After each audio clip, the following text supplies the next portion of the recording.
Where's your brother ranked? Anywhere from mid to late first round, and then anytime after that. So Sick. yeah, Oh, that's awesome. What time does it start today? I should know that. I think four. 4 o'clock. Oh shit! It starts pretty late. Okay. Where are you spending the summer, Lane? Are you in Michigan? No, Chicago. Chicago. Yeah. And is Tommy Wingles bumping around there? You see him at all? No, I haven't seen him at all. No. No. So you probably have a couple good guys to train with in Chicago then for sure. I mean, I'm not in the city, so I kind of just do my own thing with my brothers. So Yeah, yeah, I hear you. Sweet. Well, exciting times. Best of luck to your brother. Thanks for doing this. Woody's gonna grab the ball and start us off Let's here. get this going. All right, pregame twirl, episode 9. Our fifth guest, Lane Hutson. Lane, we'll start off just talking a little bit about BU. We want to get primarily Habs questions, obviously heading into Montreal this fall. Was there ever for you like a doubt or maybe like a thought of coming back to BU and playing with your two brothers? yeah, obviously it was definitely something I was thinking about, and even towards the stretch at the end of the year, just kind of remembering coming in as a freshman, how fun it's been with my older brother, being at BU and being able to play with him, and having the thought that I could play with Cole and Quinn. So it definitely crossed my mind, but at the same time, to have the chance to you know do what I've been dreaming of my whole life, it's something you could never pass up on. Now, is Cole potentially wearing number 20 or is that going up in the rafters? I told him he should wear it, but he wants to make his own name for himself. I think he doesn't want people confusing him for me or whatever. So, which I get that, but I definitely wanted him to wear 20. He probably I mean, as cool as it would be for him to get drafted by the Habs, you always brothers and family members, everyone wants to create their own path. You always hear that, but we hope he does get drafted by the Canadians. Go ahead, Woody. Obviously, your first NHL game with the Habs, you played against Patty Kane, Showtime, your favorite player growing up. Talk a little bit about that experience. Obviously, it's your first NHL game, but then getting to play against your favorite player growing up, just icing on top. So just talk a little bit about that experience. Yeah, it was a surreal moment. Just since I signed, I'm getting texts from guys from the team, and they're really excited. I'm really excited, and those guys made it really easy on me, the coaches, everything. But to finally get on the ice and for it to be against Patrick Kane, it's just it's something I'll never forget, and Yeah, it was really cool.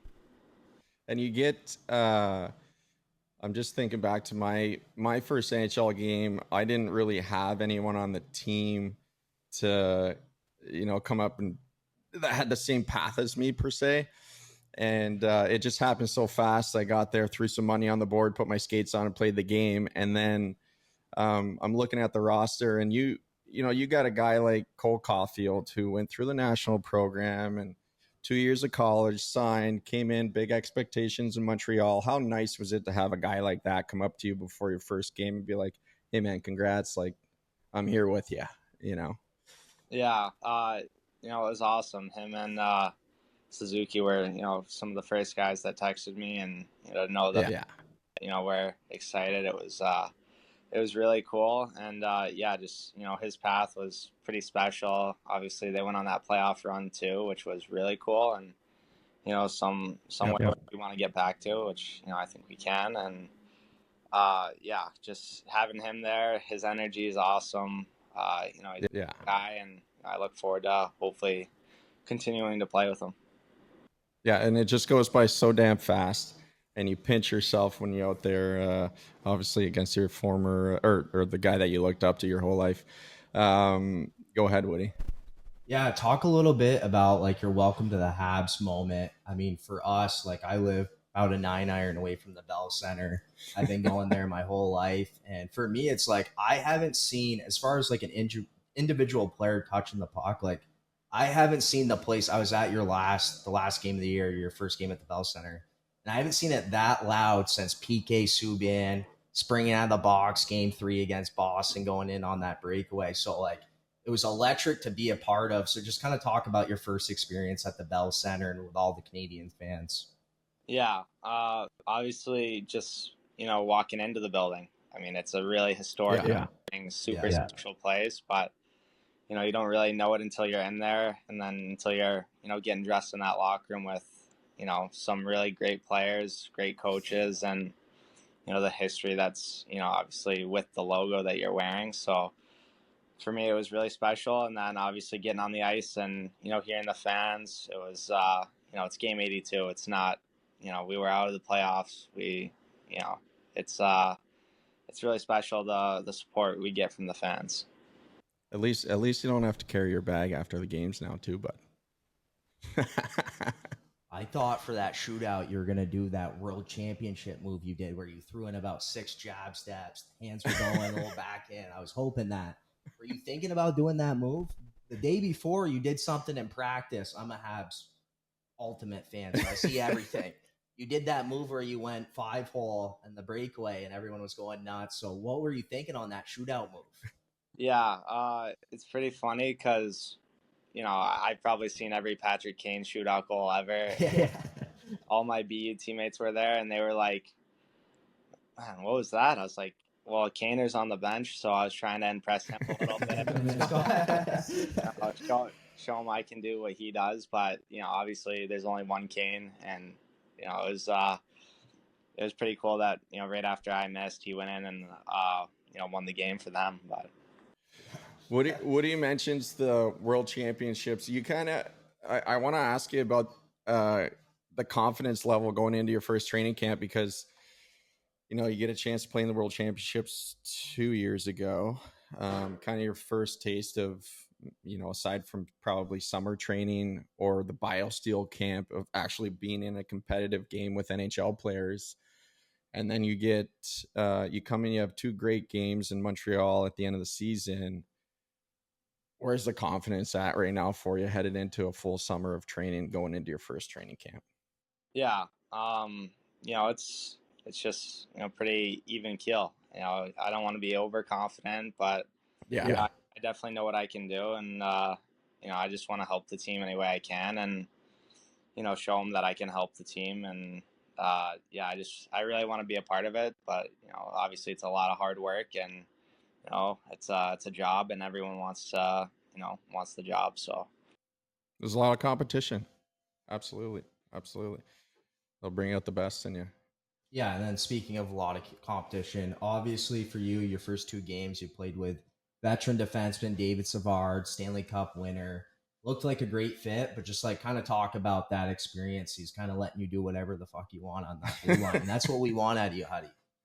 Yeah, he was awesome. Great guy, great teammate. He's well respected by everyone, and it was really cool to learn from him.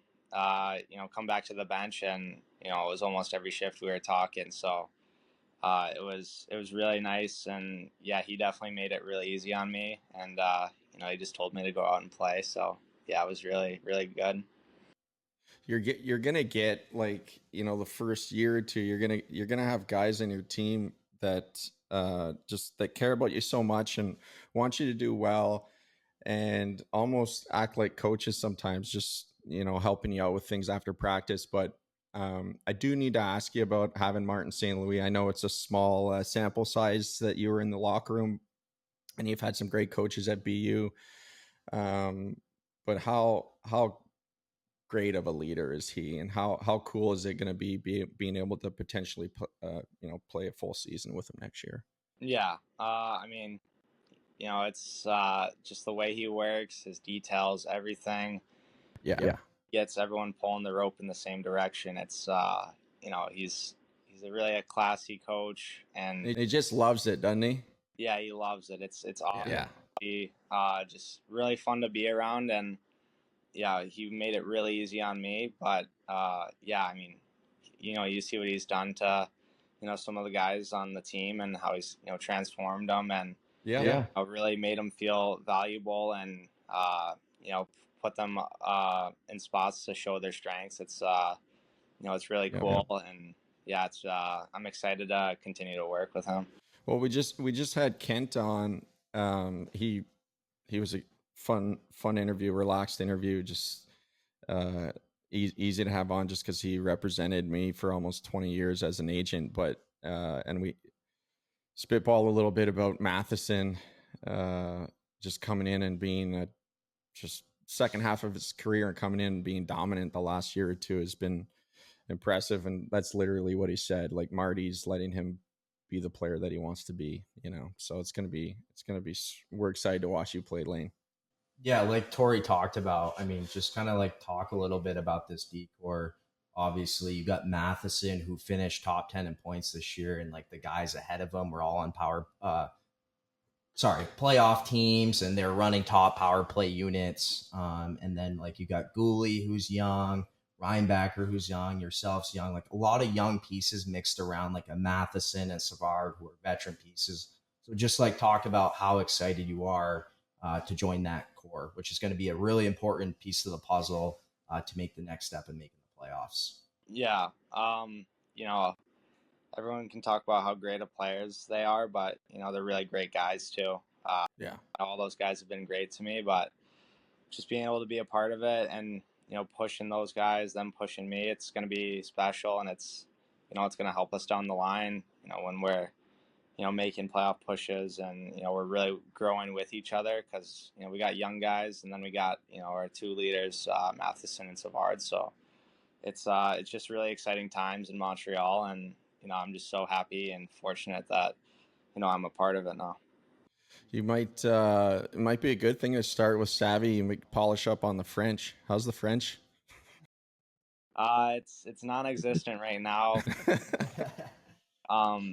It's such a interesting language. It's like really hard to like pick up.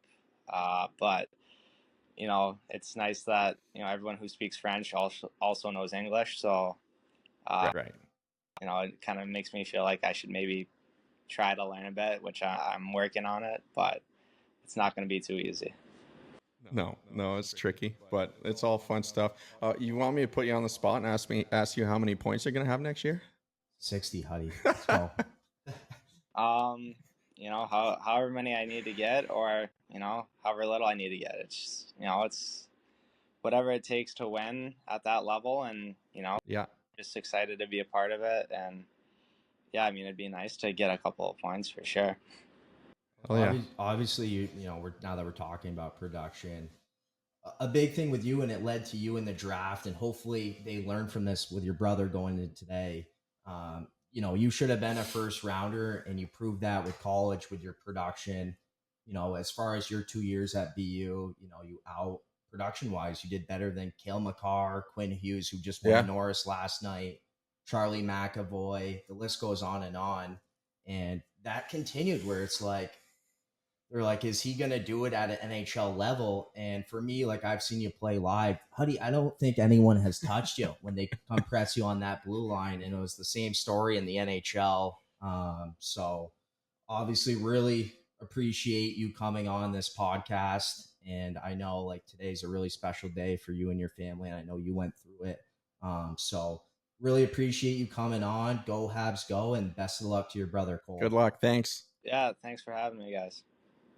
See ya, Huddy.